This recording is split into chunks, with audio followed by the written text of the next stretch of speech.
Welcome to Titus Talk, ladies and gentlemen. Today is June the 21st, 2024. We're going to be talking about TNA.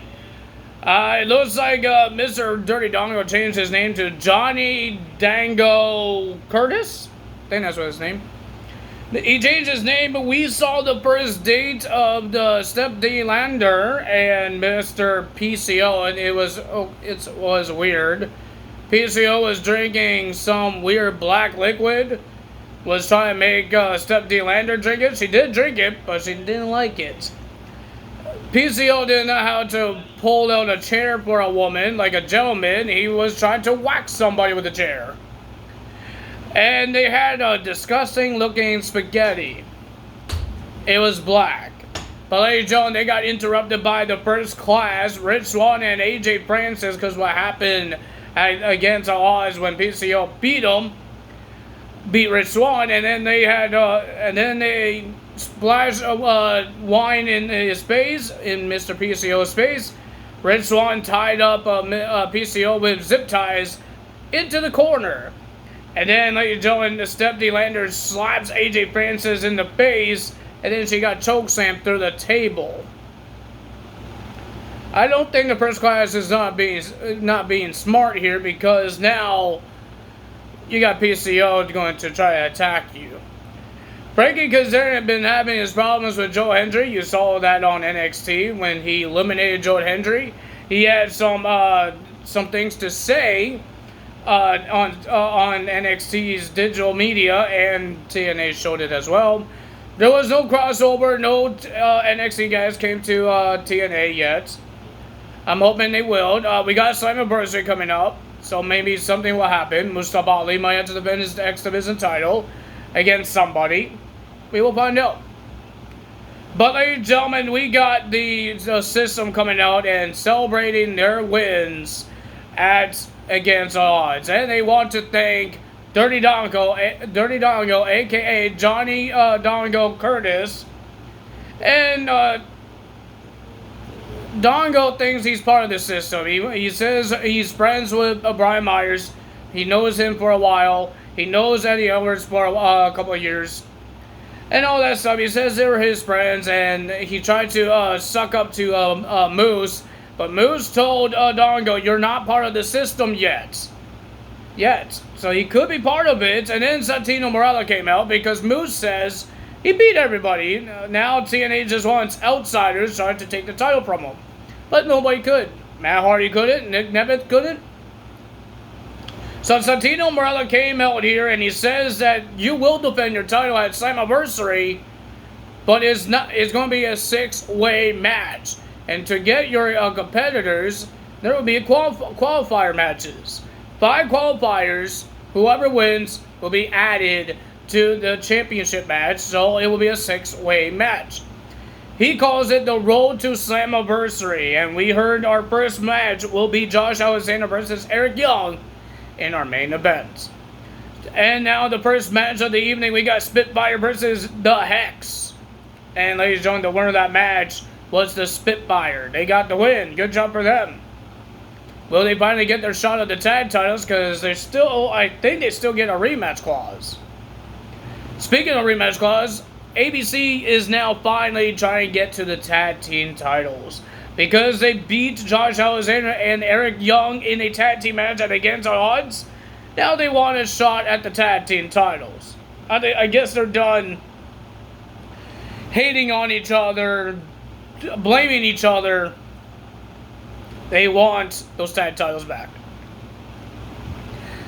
Guys, I'm hoping that they're in this tag team turmoil for NXT. I really hope. Because it would be cool. It would be cool to see Bullet Club and the ABC just joining NXT. We heard that CM Punk, the reason why CM Punk is coming to SmackDown tonight, because I'm going to be uploading this video on Friday. CM Punk is coming to SmackDown tonight to see his doctor, see if he's ready. Is he allowed to compete? Is he medically cleared to compete? I have a feeling that he's going to be ready to compete. Drew McIntyre is going to attack CM Punk, and the only way Drew McIntyre will resign or come back is he gets a match. That's my prediction. That's his stipulation. Get a match with CM Punk. And I hope it's at Money in the Bank because I'm going to that show live. But it might turn into it might have another match at SummerSlam. It could be like a disqualification win at Money in the Bank, and then they need another match to break that disqualification win. Maybe for CM Punk mostly, because CM Punk hasn't won a lot of matches lately. So that's what I think. I think he's going to be medically cleared. Drew McIntyre is going to come out and attack him. And the only way that he will come back to WWE is that he gets a match against CM Punk. And I'm hoping, like I said, I'm hoping it's at Money in the Bank. Because I will be at Money in the Bank live. And I want to see CM Punk. I want to hear his dang theme song. And it'll be cool to see Drew McIntyre too. Hey, I get to see Seth frickin' Rollins and maybe Cody Rhodes if he's wrestling solo, so that's pretty cool. If you guys didn't know, Chad Gable's not in the Money in the Bank qualifying match for next week on Raw. It will be Dragunov replacing Chad Gable because what happened to him with the Wyatt 6. People are saying he died. I don't think he died. I think he's just injured. I think they're going to put him in a storyline injury. Because the guy was beat up, he got bloody. So, yeah, I don't think he died. Because that would be stupid of them. Because why would they have somebody died when they resign with the WWE? They're not going anywhere. So you're going to keep him off for years until he leaves the WWE? That doesn't make any sense. So I think he's going to be really injured. And maybe now, and then when he comes back, he's going to attack the Alpha Academy because now he's not in the Money in the Bank. They still have to try to do this rivalry with the Alpha Academy and Chad Gable and bring the Creed brothers in this. So I think the only way to get him out of the Money in the Bank, him getting attacked, now he will never be in the Money in the Bank this year. They had to continue this rivalry because the team just broke up.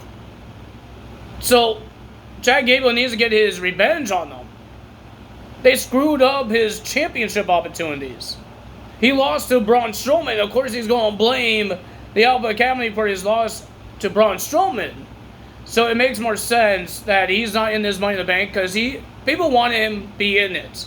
People want to see Chad Gable win it. But if they just take him out because Dragunov might be the winner of it, that would be good to see too. I would love to see him live. See him in the ladder match and him doing crazy stunts. I would love to see that. But if they take Chad Gable out there, because he's like the most guy that people think that he's going to win this qualifying match against Braun Strowman and I think Bronson Reed. So yeah, I think Chad Gable will win that. But they have more people that actually could think, oh, people think this guy's going to win. And he will win. I think Dragunov will win that. I think so. I think he's going to win it. Win the qualifying match. So I don't think he's dead. I just think he's injured. Take him out of the Money in the Bank because he's like one of the top guys that people know that he will win this qualifying match. But the only if he's in the Money in the Bank, how is he going to do that rivalry between him and the Alpha Academy? Right? So they had to make him injured. Keep him out for a couple of weeks maybe, or a week, and then he gets what he wants. Or a couple of weeks, because if there's going to be a second chance, Chad Gable might be in it. Or maybe just Bronson Reed and Braun Strowman might be in it because they lost to Dragunov. So we will see what happens on that. I could be wrong, I could be right, I don't know. Let's see what happens. I just know he got replaced. So next match, we got Frankie Kazarian versus Ace Steel in a Chicago street fight. It was a pretty okay match. It was okay. I didn't know this Ace Steel guy could wrestle. The only time I saw him was in AEW, and bad things happened to him when bad things happened to CM Punk. Because I guess he was part of it as well. But I didn't know this guy could wrestle. But he did an okay job. But the winner of that match was Frankie Kazarian, and Frankie wasn't done there. He attacked Ace Steel and he did the chicken wing until Joe Hendry comes out and attacks Frankie Kazarian and help his coach. Ladies and gentlemen, then we got ASH versus a jobber. Heather Reckless? Something like that.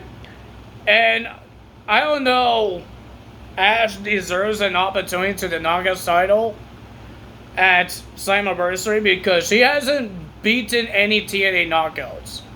She beat a whole bunch of jobbers and the Xia Brookside. That's it. Nobody cares.